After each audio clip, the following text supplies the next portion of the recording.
இந்த வீடியோவில் ஆப்ஜெக்ட்ஸ் டாப்பிக்கை கண்டினியூ பண்ணலாம்.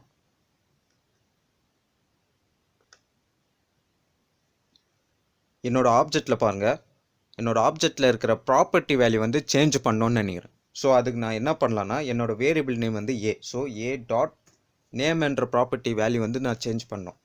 ஏ dot name equal to ABC அப்படின்னு ஒரு வேல்யூ கொடுக்குறேன். நெக்ஸ்ட்டு வந்து console dot log of A dot name save பண்ணிக்கலாம். எனக்கு வந்து ஏபிசின்னு டிஸ்பிளே ஆகுது. ஓகே, அதாவது நான் கொடுத்த நியூ வேல்யூ வந்து எனக்கு டிஸ்பிளே ஆகுது, ஓல்டு வேல்யூ டிஸ்பிளே ஆகலை.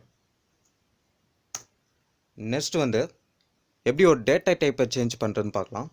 இப்போ நேம் என்ற ப்ராப்பர்ட்டியில் எனக்கு ஸ்ட்ரிங் டைப்புக்கு, இந்த ஸ்ட்ரிங் டைப்பை வந்து நான் நம்பர் டைப்புக்கு கன்வெர்ட் பண்ணுறேன். So A dot name equal to 25 அப்படின்னு கொடுக்குறேன். ஒரு நம்பர் வேல்யூ கொடுத்துக்கிறேன். ஓகே,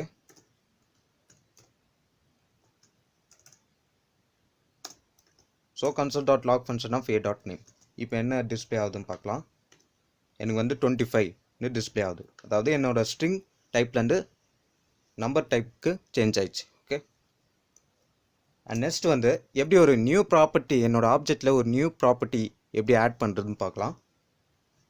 அதுக்கு வந்து ஏ டாட் ஒரு நியூ வேரியபிள் கொடுக்குறேன், நேம் 2ன்னு கொடுக்குறேன். ஓகே, உள்ளே வந்து ஒரு வேல்யூ கொடுக்குறேன், பிக்யூஆர்.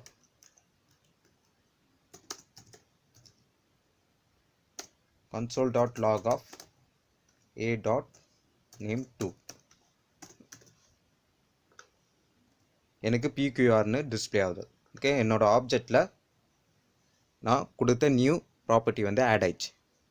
அண்ட் நெக்ஸ்ட் வந்து நான் கொடுத்த நியூ ப்ராப்பர்ட்டி வந்து எனக்கு டிலீட் ஆகணும்னு நினைக்கிறேன். So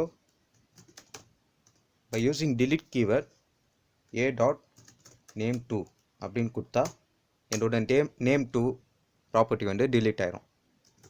next console dot log function of A dot name 2